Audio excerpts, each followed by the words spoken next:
Shalom,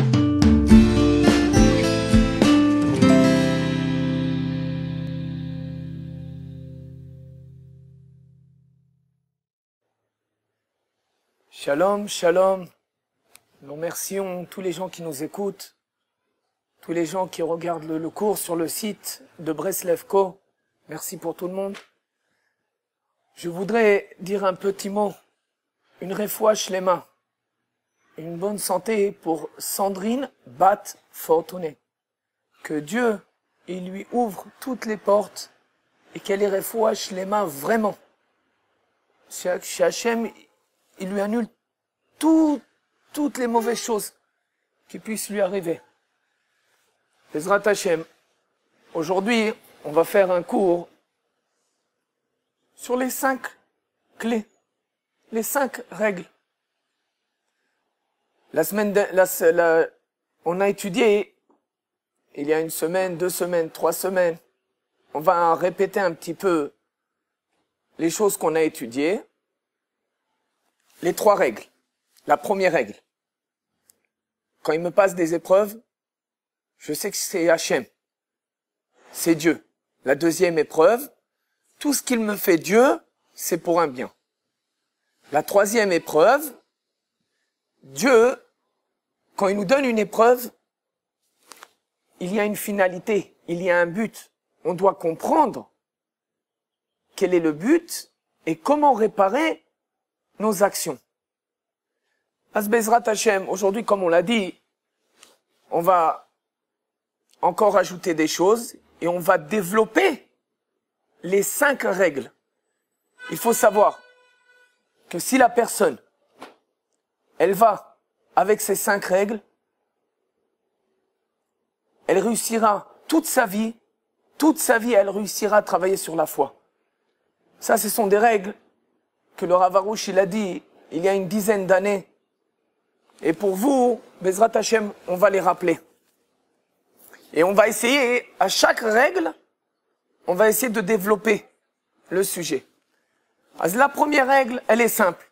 Comme on l'a étudié, quand il me passe une épreuve, je dois savoir que c'est Hachem.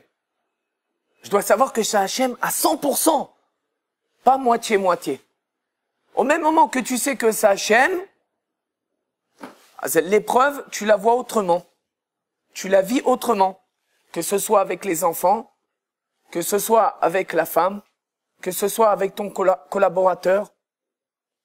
Baruch Hashem. Même dans la Torah, on a beaucoup d'exemples et Bezrat Hashem, on les expliquera. La deuxième épreuve, je dois savoir que tout est pour un bien. Comme il est dit dans la Gemara, Shel Nachumish Gamzu. Gamzu letova. Ça veut dire, il disait que tout est pour un bien. C'est-à-dire que toutes les épreuves qu'ils ont eues dans la vie, il a toujours dit tout est pour un bien. Et il faut savoir qu'il vivait pas dans un château. Ça, je peux vous le dire. Il vivait dans une petite maison. Même la Gemara, elle rappelle que quand ses élèves, ils ont voulu le retirer, il était dans sa maison, ils ont voulu le retirer de la maison, il n'y avait pas beaucoup à déménager. Il y avait une table, il y avait une chaise. Il n'avait pas besoin de la richesse, parce que la richesse, il l'avait. Quelle est sa richesse? Sa foi. Ça, c'est la plus grande richesse que la personne, elle peut demander à Hachem, c'est la foi. Parce que quand tu as la foi, et que même économiquement, tu n'as pas les moyens de vivre, parce que c'est une épreuve très dure, mais tu dois savoir qu'avec la foi, tu arrives à arriver à des sommets qui n'est inimaginable et impossible d'arriver, même avec l'argent. Ça, c'est très important. Il y a des endroits, spirituellement, que même l'argent, elle a aucune influence. Ça veut dire quoi? Ça veut dire que tu dois savoir que Hachem, il te dirige comme il a envie.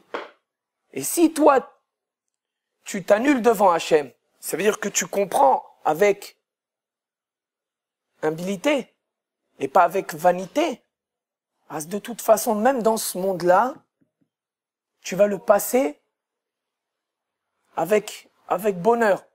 Comme Rabbi Nachman, il le dit, Aolamazé ou Gesher Tsar Meod. C'est-à-dire que Rabbi Nachman, il a dit que le pont est très étroit. Mais il faut le savoir comment le passer.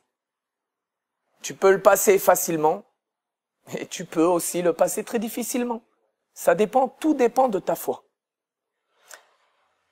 La troisième règle, maintenant, c'est différent de ce qu'on a étudié les semaines précédentes. La troisième règle, elle est comme ça. Quand tu as une épreuve où tu n'as pas prié suffisamment, ou tu n'as pas prié du tout. Il faut savoir. C'est comme quand tu donnes un chèque au magasin, tu as une somme. On va dire tu as fait une somme de 1000 shekels, 1000 euros. Tu as acheté de la nourriture, des choses pour la maison. Ben dans la prière, eh ben aussi tu as un montant que tu dois arriver. 100 prières, 200 prières, 1 heure d'Hitbod des doutes, 2 heures d'Hitbod des doutes, 6 heures d'Hitbod des doutes, 10 heures d'Hitbod des doutes. On connaît des gens qui ont acheté une maison, et je n'exagère pas, une maison rien qu'avec une Hitbod des doutes. Ça, c'est une promesse qu'on a reçue. Tu fais 6 heures d'Hitbod des doutes sur un problème, à la fin, Dieu, il te le donne. Pourquoi? Parce que tu demandes à celui qui donne les décisions. Maintenant, tu peux dire, c'est incroyable. Comment je vais y arriver à acheter une maison si je travaille pas? Non. Parce que quand tu fais Hitbod des doutes, tu réveilles la volonté divine. Et la volonté divine, qu'est-ce qu'elle fait? Elle dit, regarde, mon fils, il prie. Top. En plus de ça, il me dit merci. Il fait pas la Hitbod des doutes et il force. Et il dit non, j'ai pas, et j'arrive pas, et tout le temps je travaille, et j'arrive pas à surmonter mes besoins. Non, tu viens pas, tu fais le pleureur. Ça, on l'a dit. Ne pleurniche pas. Il ne faut pas pleurer. Tu viens, tu dis à Dieu, écoute, aide-moi s'il te plaît, je veux faire un Achnas Atochim, je veux faire entrer des gens chez moi, Bezrat Hashem, je veux avoir des bons voisins. Il faut dire toujours avec positivité. Et quand tu fais ça, Dieu, il réveille une personne en bas, ça veut dire sur la terre. Et des fois, il réveille les parents, même les parents. Un jour, le père, il pense, il faut que j'aide mon fils à acheter une maison. Parce que c'est pas simple. C'est pas tout le monde qui a les moyens. Mais quand tu réveilles la volonté divine en haut, de toute façon, en bas, il réveille aussi une personne. Il lui réveille l'envie. C'est-à-dire qu'il lui réveille ce qu'il lui a en intérieur, à l'intérieur de lui-même. Il le réveille et il lui dit, tu vois, regarde, aide cette personne. C'est pour ça que la tzedaka, hein, quand tu donnes tzedaka à une personne, ben des fois tu te rends pas compte. Tu peux pas savoir à qui tu donnes. Il y a marqué dans le Shulchan Aruch, vaut mieux donner à une personne qui ne sait pas que tu lui as donné. C'est-à-dire que tu vérifies, tu connais la personne, vaut mieux donner à quelqu'un de proche. Et quand quand on te réveille cette envie de donner des tzedaka, c'est parce que la volonté divine, elle t'a réveillé. Et ça, quand tu fais Hitbod des doutes, c'est comme si tu appuyais sur un bouton et tu disais, oh, cette personne, elle va se réveiller pour lui donner. Baruch Hashem. As on a dit la troisième règle, t'as pas prié suffisamment, ou t'as pas prié du tout. Parce qu'on t'a pas prié du tout, commence à prier. Commence à dire des mots à Hashem. Tu veux que tous tes problèmes soient résolus sans prier. T'as la porte ouverte. Tu peux. Aval, je vais vous le dire. La prière, c'est le passe-partout. T'as envie qu'on t'ouvre toutes les portes? Prie. T'as pas besoin de prendre un livre et de commencer à prier ce qui a marqué. Tes mots à toi, ce que t'as dans le cœur, ce que t'as envie vraiment de dire. Parce que des fois t'es en colère. Ben même ça, quand tu veux, même quand la personne elle est en colère et elle dit j'en ai marre et elle commence à grogner à ce que la volonté divine lui fait, ben ça aussi dans un sens c'est aussi un rapprochement. Pourquoi? Parce que même le fait que tu grognes, c'est-à-dire que tu dis Dieu pourquoi tu m'as fait ça, hein? Même si ça a l'air un peu dur de dire ça, mais même quand tu as des mots qui sont durs envers Dieu, en fin de compte, tu rappelles la volonté divine. C'est-à-dire que tu te rappelles qu'Hachem, il existe. C'est-à-dire que tu peux arriver du négatif au positif. Ça, c'est la troisième règle. La quatrième règle, Dieu, il donne pas une expérience à une personne ou une épreuve qu'elle ne peut pas surmonter. Et ça, il faut l'expliquer. Pourquoi? Parce que tu vois, hein, que des fois, hein, Hachem, il donne une expérience ou une épreuve à la personne, et la personne, elle la surmonte pas. Ah, je comprends pas. Ça, c'est Chazal qui l'ont dit. Ça, c'est marqué dans la Torah, que Dieu, il donne des épreuves à des gens qui puissent les surmonter. Et tu vois que des fois, on les surmonte pas. Ah, c'est pour ça, il faut rentrer un peu plus profondément et expliquer pourquoi. Par exemple, si la personne, elle a une épreuve, et qu'avec cette épreuve, elle n'arrive pas à être humble, et à arriver à l'humilité, et à savoir que tout est Hachem, Hachem, il est obligé de le faire tomber dans un endroit plus bas. Et c'est connu, même les psychologues, ils le disent. C'est-à-dire, les psychologues, ils le disent. Pour remonter une personne, il faut qu'elle tombe le plus bas possible. Quand on est au plus bas, on peut commencer à travailler. C'est la même chose. Des fois, Hachem, il est obligé de faire tomber la personne dans des endroits très, très, très, très, très, très bas. Des endroits que personne veut être. Mais tu dois le savoir. Que même quand tu es dans un endroit que Dieu, il veut pas tellement que tu sois. Mais, comme ça, tu es arrivé, tu dois savoir que là-bas, Dieu, il est. Parce que dans les endroits les plus sombres, Hachem Yitbarach, il est là-bas. Ça, tu dois le savoir. Ça, personne ne peut le dire le contraire. Parce que si tu me dis que Hachem, il n'est pas dans les endroits les plus profonds, les plus sombres, c'est-à-dire qu'Hachem, il n'est pas dans tous les endroits. Et c'est impossible. Hachem, il est dans tous les endroits. Et tu dois savoir que dans les endroits les plus sombres, les plus profonds, je vais dire même entre guillemets les endroits les plus sales, tu dois savoir que Hachem Yitbarach, là-bas, tu as une grande réparation à faire. Et que si tu passes cette épreuve, et que tu saches que Hachem il est là-bas, de toute façon, tu vas rien que t'élever. Parce qu'on le voit.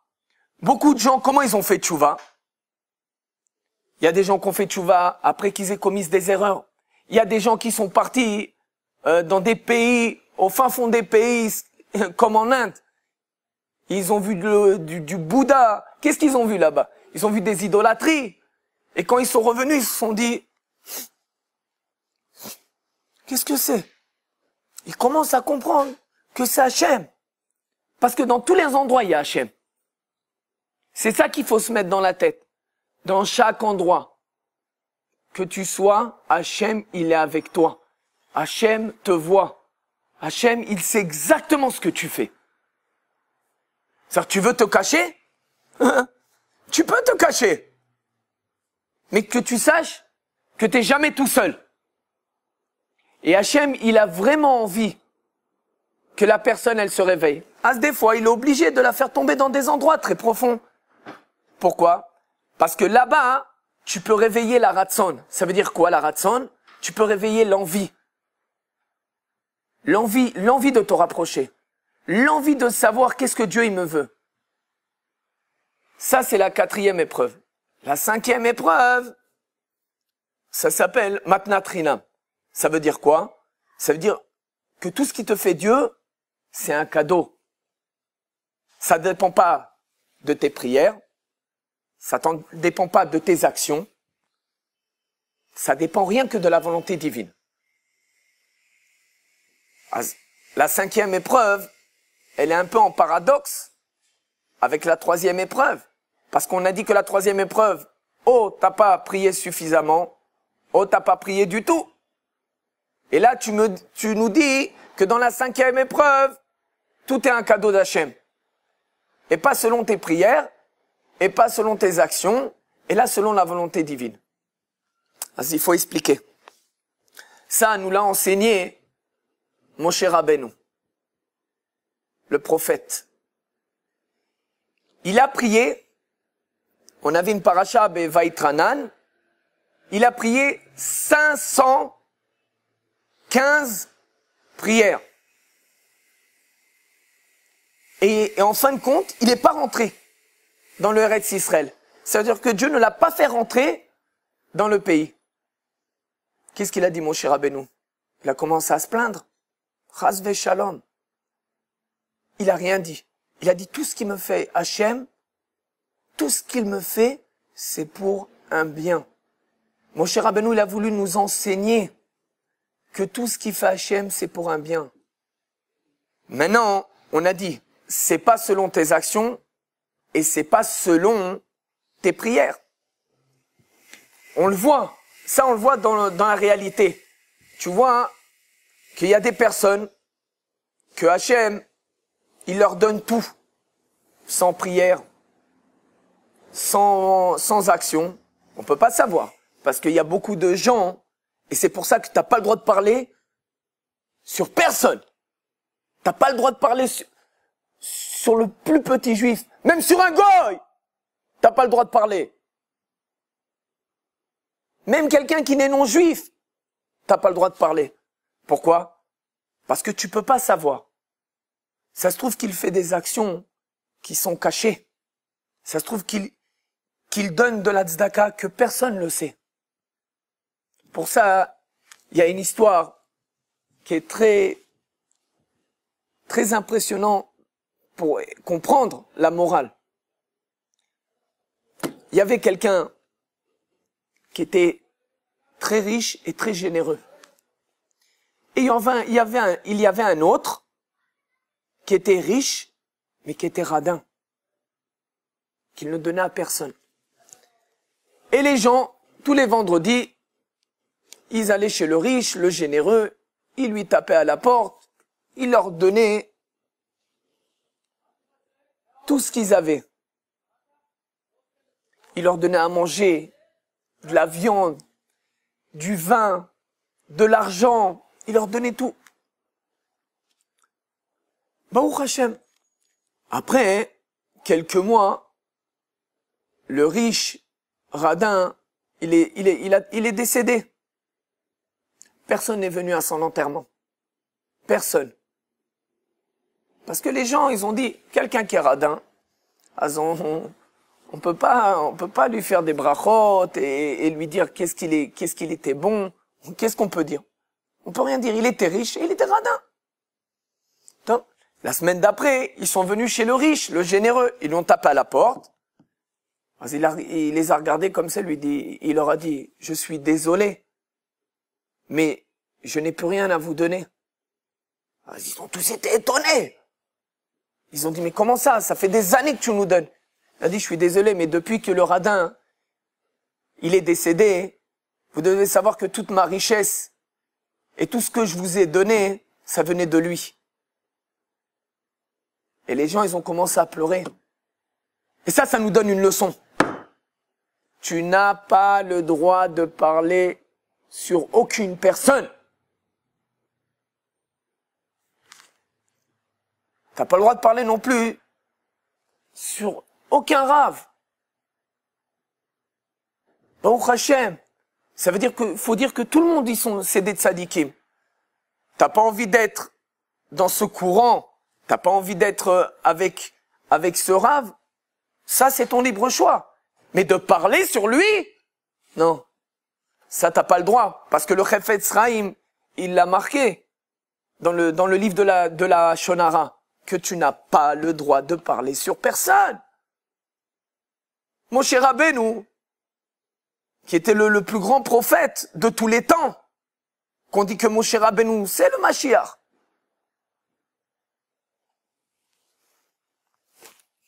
Il avait le droit de dire, et ils ont fait comme ça, et ils ont fait comme ça, et dans le désert, ils se sont comportés comme ça, et quand ils étaient en Égypte, ils se sont comportés comme ça.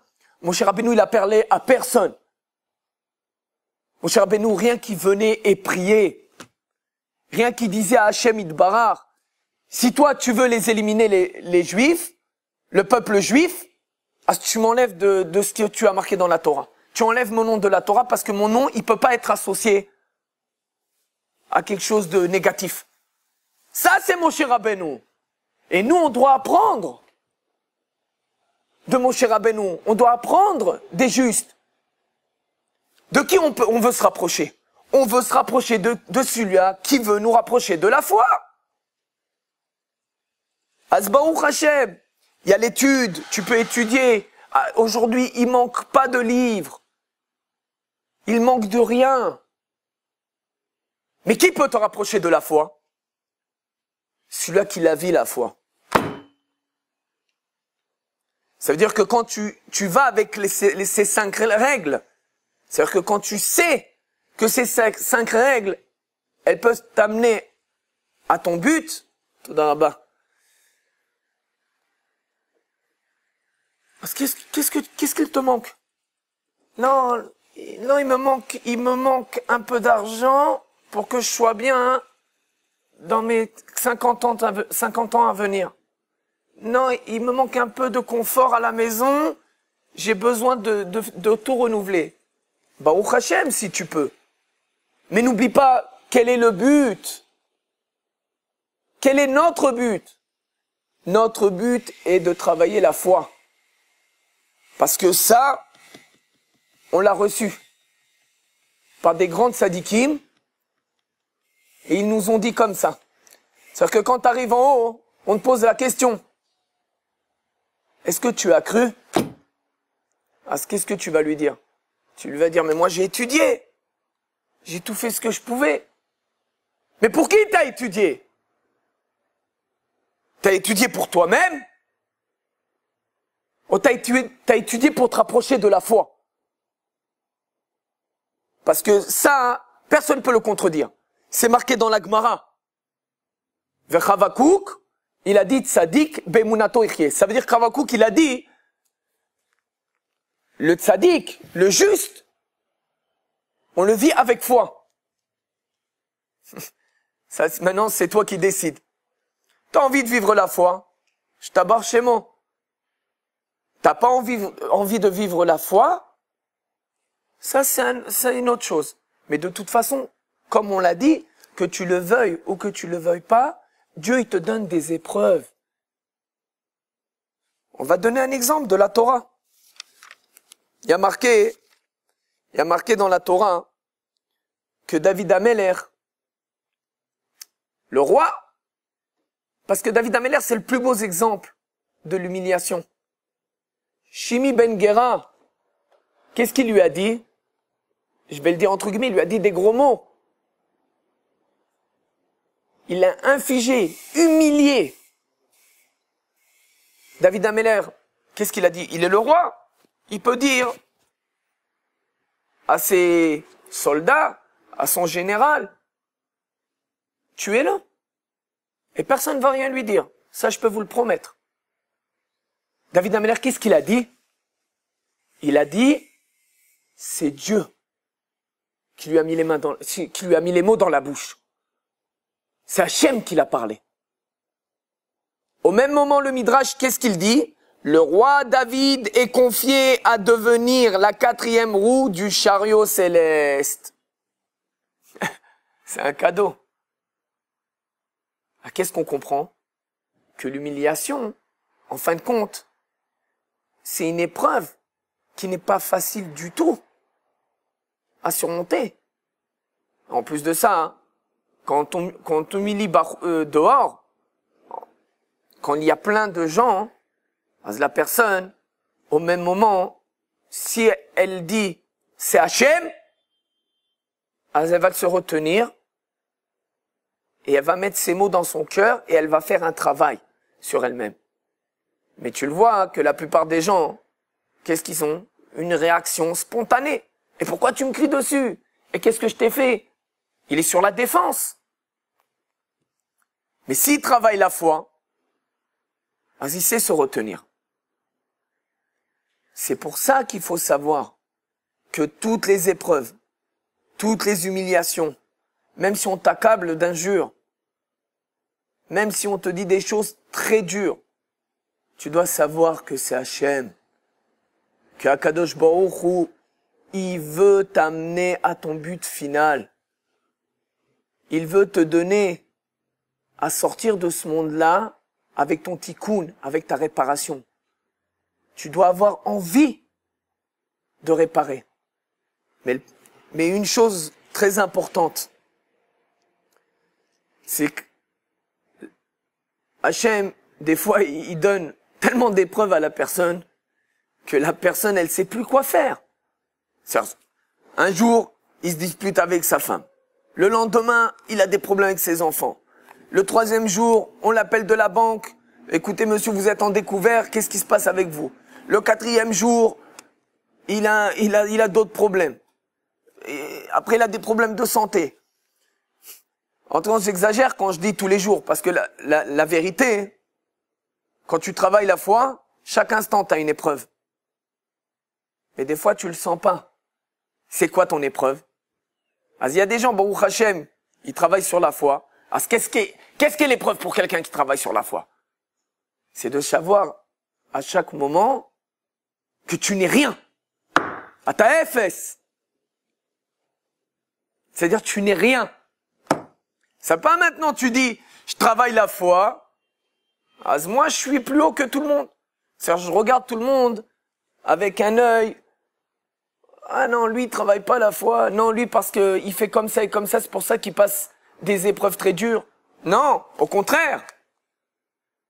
Quand tu travailles la foi, au contraire, tu dois être encore plus petit que les gens qui commettent des erreurs. Pourquoi? Parce que quand tu travailles la foi et que tu sais que tu es plus petit que tout le monde, tu peux comprendre la grandeur d'Hachem. Mais quand toi, tu prends la grandeur et tu prends tout le respect sur toi, c'est-à-dire que toi, tu comprends tout, t'as rien compris. T'as rien compris. Parce que la foi, ça doit t'amener à l'humilité et pas à la vanité.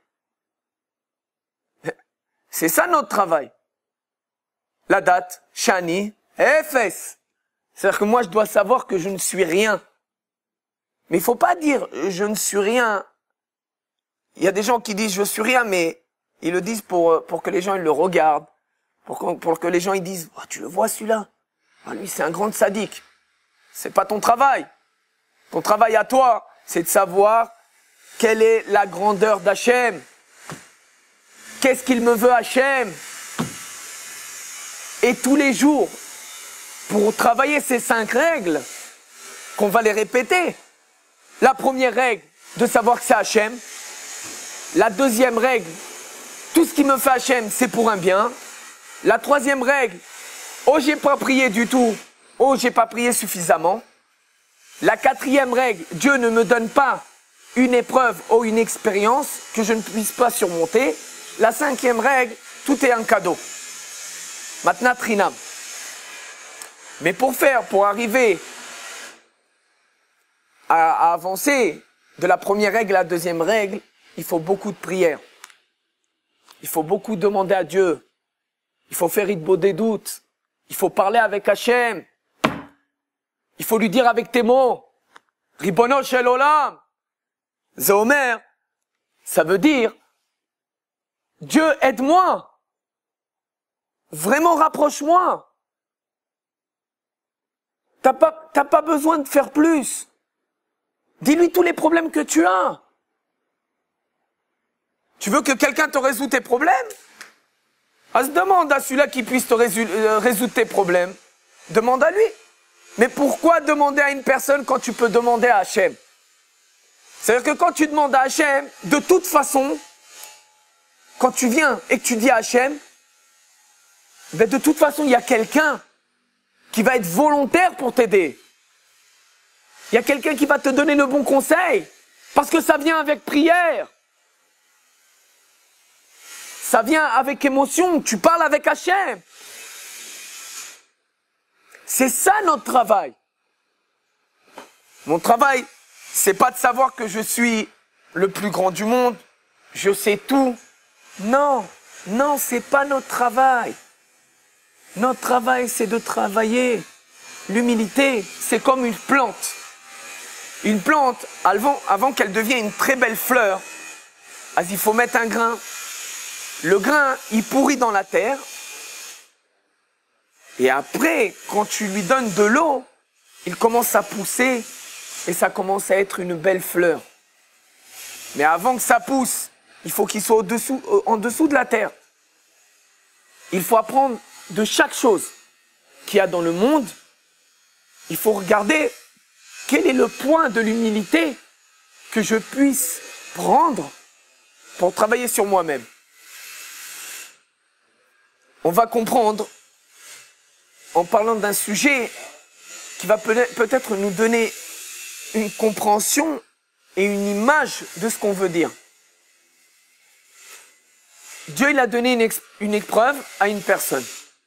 La personne, elle n'a pas surmonté l'épreuve. Qu'est-ce qu'elle doit prendre du fait qu'elle n'ait pas réussi? Elle doit prendre l'humilité et aussi garder son envie d'avancer. C'est comme un fil. Il faut pas trop tomber en bas, parce que si on tombe trop en bas, c'est-à-dire qu'on tombe dans la tristesse. On tombe dans la tristesse. Et la tristesse, c'est l'ennemi de la foi. C'est-à-dire que le mauvais penchant, quand la personne, elle commet une erreur, le mauvais penchant, il regarde pas l'erreur qu'elle est commise. Pourquoi? Parce que quand tu fais une erreur, tu peux faire tchouva. Ça veut dire que ton erreur, elle devient une mitzvah. Ça, le Yetzer Hara, il veut pas ça. Ça, il le veut pas. Qu'est-ce qu'il veut, le Yetzer Hara? Il veut la tristesse dans la faute que tu as commise. Et tu commences à te culpabiliser. Et pourquoi j'ai fait ça? J'aurais dû faire autrement. J'aurais dû me retenir. J'aurais dû comprendre les choses d'une façon plus spirituelle. Non! Ne regarde pas l'erreur que tu as faite. Aval, ne tombe pas dans la tristesse. Parce que quand tu tombes dans la tristesse, c'est comme une chaîne. Elle te fait tomber encore plus dans des erreurs plus profondes. Parce que Dieu, il peut pas supporter la tristesse. Ça, il faut le dire. Mais de toute façon, tu dois savoir que Dieu, il est toujours avec toi. C'est comme on l'a dit la semaine dernière. Il faut travailler sur la joie. Il faut travailler sur la foi. Parce que la foi et la joie, c'est ensemble. Et que quand c'est ensemble, personne ne peut s'approcher de toi. Même le mauvais penchant, il peut pas s'approcher de toi. Il te regarde, que tu es content et que tu travailles sur la foi, il dit, oh, celui-là, vaut mieux pas que je m'approche de lui. Qu'est-ce qu'il fait? Vas-y, il va dans les autres personnes. Il va chez qui? Il va chez les gens qui sont tristes. Il y a des gens, ils ont l'impression que s'ils sont en tristesse, Dieu, il va les regarder, il va leur dire, ah, mon fils, t'es en tristesse. Bon, on va un peu t'aider. C'est vrai que Dieu, il va t'aider, mais Dieu, il veut tellement te donner qu'en fin de compte, tu lui fais de l'ombre quand t'es triste. C'est comme un mur. Tu ne donnes pas à Dieu de la place, un endroit, pour qu'il puisse rentrer sa lumière et te réveiller de ton sommeil. Donne-lui de la place. Ouvre-lui la porte. Si tu vas avec les 5 règles, les portes, elles sont toujours ouvertes. Mais tout ce qu'on a dit, toutes les règles qu'on a dit, il faut savoir que toutes ces règles, il faut les travailler avec humilité. C'est ça le travail, avec anava. C'est-à-dire humilité. Comprends qu'est-ce que Dieu, il te veut. Comment me rapprocher d'Hachem? C'est quand je lui parle. Ça, il faut le répéter énormément pour que ça nous rentre dans le cœur. C'est pour ça qu'il faut constamment prier. Même, tu as 5 minutes. Tu vas à un rendez-vous avant que tu ailles dormir. En dessous de tes draps. Dans un endroit que tu sais qu'on ne t'écoute pas. 2 minutes. Merci beaucoup Dieu pour tout ce que tu me fais. Merci beaucoup de la journée que j'ai passée. Qu'elle soit positive ou négative. Ça, on l'a dit. Toi, ton travail, c'est de remercier. Et quand tu remercies, de toute façon, tu réussis à arriver à l'humilité. Parce que quand tu sais dire merci, c'est-à-dire que en fond de toi, tu comprends que le prochain, que la personne qui est en face de toi, au Hachem Yitbarach, eh ben, ils t'ont fait du bien. Parce que tout ce qu'il te fait, Hachem, c'est du bien. Ne sois pas le mur entre toi et Hachem. Au contraire, sois la personne qu'à travers toi, Dieu, il diffuse la volonté divine. Même quand tu viens avec joie à la maison, même si tu as passé une mauvaise journée, tu rentres à la maison, c'est-à-dire tu souris, tu regardes les enfants, et ben même si eux ils ont passé une mauvaise journée, ben toi Baruch Hashem, tu réussis à influencer ton alentour. Quel est le plus beau cadeau que tu puisses faire à Hachem? Le plus beau cadeau que tu puisses faire à Hachem, c'est de travailler sur la foi et de lui dire merci. Et de tout le temps savoir que tout ce que Hachem il me fait, c'est pour un bien. Baruch Hachem, on va conclure et on va répéter rien que les 5 règles pour que ça nous rentre dans le cœur et dans la tête. La première règle, tout ce qu'il me fait Hachem, toutes les épreuves, ça vient d'Hachem. La deuxième règle, tout ce qui me fait Hachem, c'est pour un bien. La troisième règle, ou t'as pas prié suffisamment, ou t'as pas prié du tout. La quatrième règle, Dieu ne donne pas une épreuve ou une expérience à une personne qui ne puisse pas surmonter. La 5e règle, tout ce que Dieu il me donne, c'est un cadeau. Toda rabba lachem, je vous remercie énormément que vous continuez à regarder le site de Breslev. Et dans quelques minutes, on va continuer le cours sur la parashat Hashavua. Toda rabba lachem. Shalom, shalom.